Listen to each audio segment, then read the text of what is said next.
कष्ट देने वाली स्थिति को आमूलचूल परिवर्तित करने के लिए और ये दिखाने के लिए कि सबसे बड़े प्रदेश में भारतीय जनता पार्टी का जिस प्रकार का स्थान पहले रहा है वैसा स्थान फिर से लेकर के आऊंगा, यह संकल्प करके भी राजनाथ सिंह जी के नेतृत्व में यह पार्टी चलेगी। राजनाथ सिंह के अध्यक्ष बनते ही कांग्रेस महासचिव दिग्विजय सिंह ने तीर चलाने शुरू कर दिए।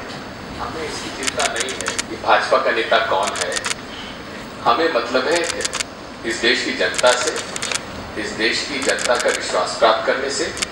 भाजपा या दूसरी पार्टी का कौन नेता होता है, हमें इसमें कोई चिंता नहीं है।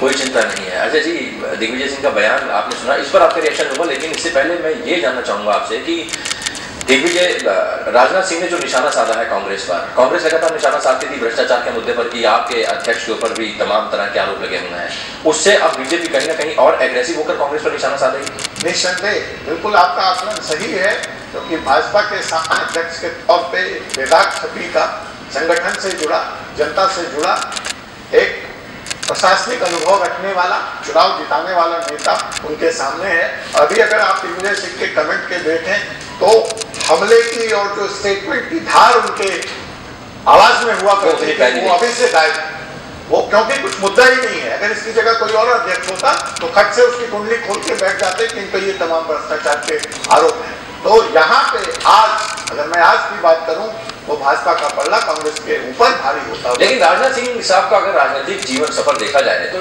लोग या जो विपक्ष है ये कहकर भी उनके आरोप लगाता है, चाहे अरुण जेटली हो, चाहे सुषमा स्वराज हो, चाहे राजनाथ सिंह हो, ये बैकडोर एंट्री करने वाले नेता है, जनता में इनकी छवि नहीं है। हालांकि बीजेपी कह रही है कि किसानों में अच्छी छवि है और अच्छी पकड़ है, उत्तर प्रदेश के जमीन से जुड़े हुए नेता माने जाते हैं, लेकिन चुनाव लड़ते नहीं तो जिताएंगे क्या? नहीं, बात बिल्कुल आपने ठीक कही। राजनाथ सिंह जी पे ये आरोप भाजपा के लोग ही और दूसरे विपक्षी दल के लोग लगाते रहते हैं, लेकिन भाजपा के इस आरोप का अंदर वाले आरोप और बाहर वाले आरोप का राजनाथ सिंह ने बखूबी 2009 में गाजियाबाद से चुनाव जीतकर वर्तमान में वो सांसद हैं, उन्होंने उसका भी जवाब दे दिया है कि न सिर्फ वो एडमिनिस्ट्रेटिव कामों में दक्ष हैं, न सिर्फ संगठन के कामों में दक्ष हैं, अगर जरूरत आएगी तो वह सामने से भी भाजपा को नेतृत्व प्रदान करने में सक्षम। कांग्रेस पर जमकर हमला बोला, अध्यक्ष पद का पदभार संभालते ही सीधी कह दिया कि कांग्रेस से सीधी टक्कर है, तैयार हो जाइए, 2014 का चुनाव है और एनडीए की सरकार बनेगी और हमारे कार्यकर्ताओं में इतनी ताकत है और इस देश का जो सत्यानाश हुआ है वो कांग्रेस के कार्यकाल में हुआ है, क्योंकि ज्यादातर साल कांग्रेस ने राज किया है यहाँ पर।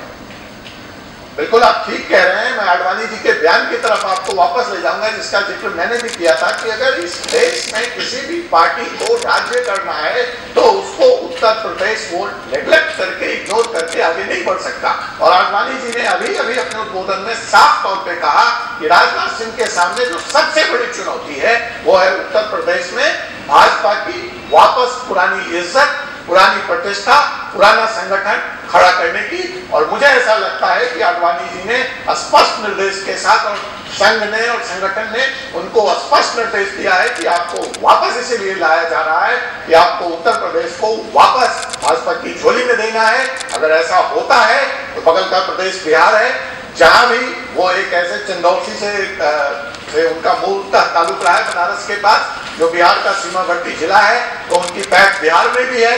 तो अगर ये दो प्रदेशों में भाजपा अपना खाता खोलने में, अपनी प्रतिष्ठा, पुरानी प्रतिष्ठा कायम करने में अगर सफल होती है तो निसंदेह 2014 के लिए वो कांग्रेस के लिए एक बहुत ही मजबूत और सशक्त चुनौती बनकर उभरने जा रही है। भारतीय जनता पार्टी ने अनुशासन का परिचय भी दिया है, कोई और नेता मुखर होकर सामने नहीं आया। एक छत्र अध्यक्ष पद को चुन लिया गया, राजनाथ सिंह इसमें चुने गए हैं, लेकिन क्या राजनाथ सिंह के मुकाबले कोई और खड़ा हो सकता था? क्या ये फैसला और जल्दी लिया जा सकता था? क्या अगर राजनाथ सिंह नरेंद्र मोदी को सामने लेकर आते हैं तो एनडीए को एकजुट रख पाने में वो कामयाब रहेंगे? ये सारे सवालों पर चर्चा जारी है। अजय हमारे साथ मौजूद है। एक छोटा सा ब्रेक।